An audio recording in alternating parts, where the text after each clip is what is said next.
Hello guys, स्वागत है आपके इस प्यारे से यूट्यूब चैनल पे जिसका नाम है द क्वेश्चन हब। तो आज की वीडियो में लेकर आ चुका हूँ एपी का कुछ क्वेश्चंस।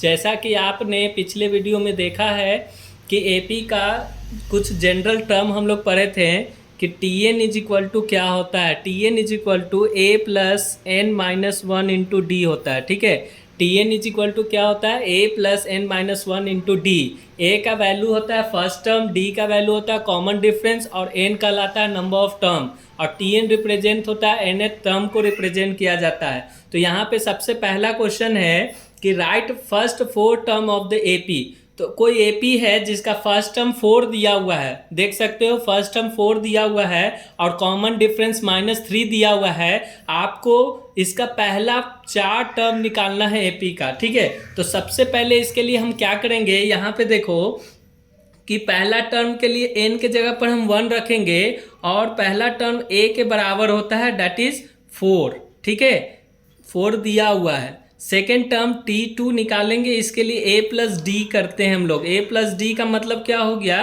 कि 4 में अगर आप ऐड करते हैं -3 तो ये वैल्यू देता है 1। ठीक है, उसी तरह थर्ड टर्म के लिए t3 करोगे और t3 का मतलब हो गया a प्लस 2d। ठीक है, a प्लस 2d, इसका मतलब हो गया 4 प्लस 2 इंटू -3। इसको सॉल्व करोगे तो 4 -6 आएगा, इसका वैल्यू आ गया -2। उसी तरह फोर्थ टर्म के लिए t4 करोगे और t4 का वैल्यू क्या हो जाएगा, a प्लस 3d हो जाएगा। a प्लस 3d होगा, a प्लस 3d का मतलब हो गया कि 4 प्लस 3 इंटू -3। इसको सॉल्व करेंगे तो 4 में क्या हो गया -9, ये वैल्यू निकल कर आ गया -5। तो आपका जो एपी होगा यहाँ पे हम लिख देते हैं, एपी जो होगा वो क्या हो जाएगा, एपी हो जाएगा 4, 1, -2, -5। ये आपका 4 टर्म निकल कर आ गया एपी का, first 4 term of the AP.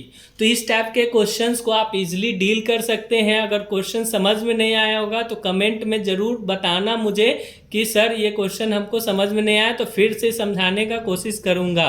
ठीक है, तो सेकेंड क्वेश्चन की ओर मूव करते हैं कि सेकेंड टाइप का क्वेश्चन क्या आ सकता है। तो सेकेंड टाइप का क्वेश्चन आप देख सकते हैं, पढ़ सकते हैं कि विच टर्म ऑफ द एपी, मतलब जो कौन सा टर्म इसका -81 होगा। जैसे एपी दिया हुआ है 21, 18, 15 है ना, और ये डैश डैश डैश इज -81 दिया हुआ है। तो आपको बताना है कि -81 जो है कौन सा टर्म है। जैसे आपसे हम पूछेंगे कि इस एपी का पहला टर्म कौन सा है, तो पहला टर्म आप बोलिएगा 21, दूसरा टर्म क्या बोलिएगा 18, तीसरा टर्म आप क्या बोलिएगा 15, चौथा टर्म आप क्या बोलिएगा, इसमें आप 3 घटा दो तो 12। इसी तरह -81 कौन सा टर्म होगा ये बताना है, और इस एपी का एक 0 टर्म होगा कि नहीं ये भी बताना है।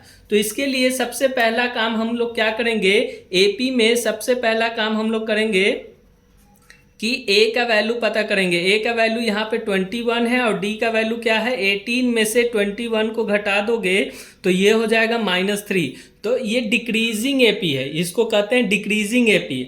और जो एपी इंक्रीमेंट होता है, मतलब 1, 3, 5, 7, ये आपका इंक्रीमेंट एपी है। यहाँ पे वैल्यू डिक्रीज कर रहा है, इसलिए ये जो एपी है वो डिक्रीजिंग होगा। और यहाँ पे जो डी का वैल्यू है कॉमन डिफरेंस वो निगेटिव आ रहा है। ठीक है, इसके बाद हम लोग क्या करेंगे, इसमें टीएन को -81 ले लेंगे। टीएन को क्या ले लेंगे, -81, और टीएन का वैल्यू क्या होता है, a plus n minus 1 into d is equal to -81।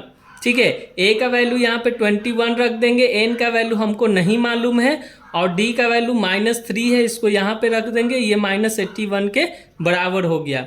21 उधर जाएगा तो आप कह सकते हैं कि सर n-1 में इंटू है -3 और ये आपका -81 -21, क्योंकि 21 इधर था पॉजिटिव, उधर गया तो निगेटिव हो गया।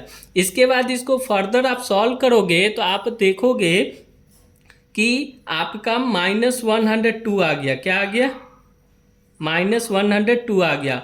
और यहाँ पे आपका n-1 इंटू -3 है, तो ये आपका माइनस से माइनस कट जाएगा और 3 1 जा 3 और 3 3 जा 9, 3 4 जा 12, तो 34। तो n-1 का वैल्यू क्या आ गया, 34। देयरफॉर n का वैल्यू आप बोल सकते हैं कि सर 35 आ गया। तो इसका 35th टर्म जो होगा, 35th टर्म जो होगा वो -81 होगा। इसी तरह आपसे पूछ रहा है कि क्या 0 इसका एक टर्म होगा, तो हम क्या करेंगे, tn को 0 लेकर बढ़ेंगे। ठीक है, तो यहाँ पे 0 लेकर बढ़ें तो क्या हो जाएगा, a plus n minus 1 into d is equal to 0। a का वैल्यू 21 रख देंगे plus n minus 1 into D का वैल्यू -3 है इज इक्वल टू में 0। ये देखो 21 उधर जाएगा 0 के साथ, तो n माइनस 1 के साथ इंटू क्या है -3, और ये जाएगा उस साइड तो -21 हो जाएगा। यहाँ से देखो माइनस माइनस कट किया, 3 7 जा 21 होता है 7 टाइम, तो n का वैल्यू क्या हो गया 7 प्लस 1 दैट इज 8।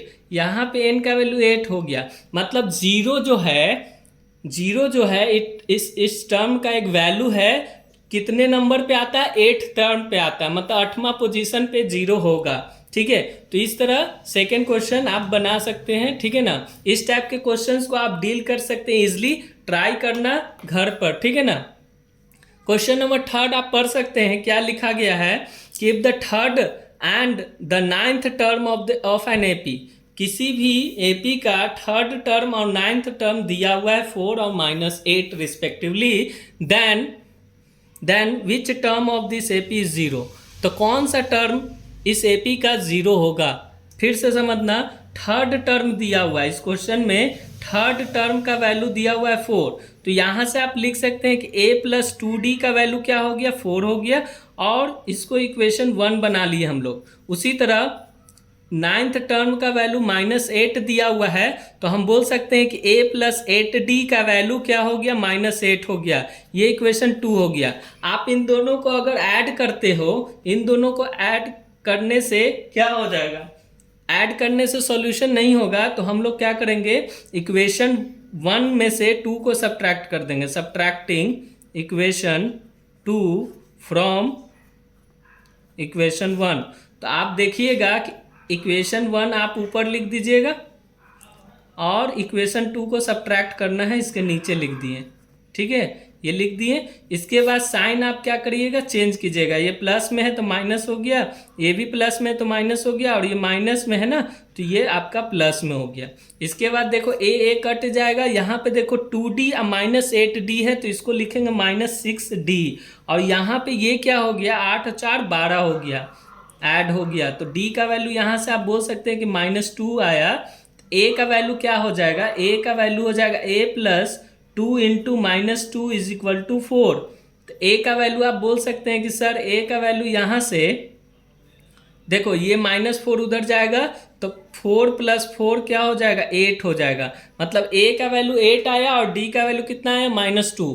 तो आप बोल सकते हैं कि यहाँ पे जो tn का वैल्यू है वो 0 है। tn का वैल्यू क्या हम लेंगे, 0, क्योंकि हमको पता करना है कि कौन सा टर्म इस एपी का 0 होगा।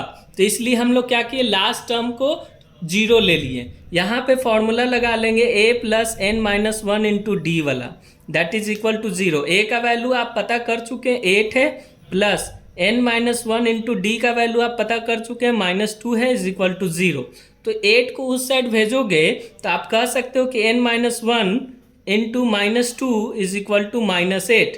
तो ये माइनस माइनस कट जाएगा, 2 से इसको काटेंगे तो 4 हो जाएगा।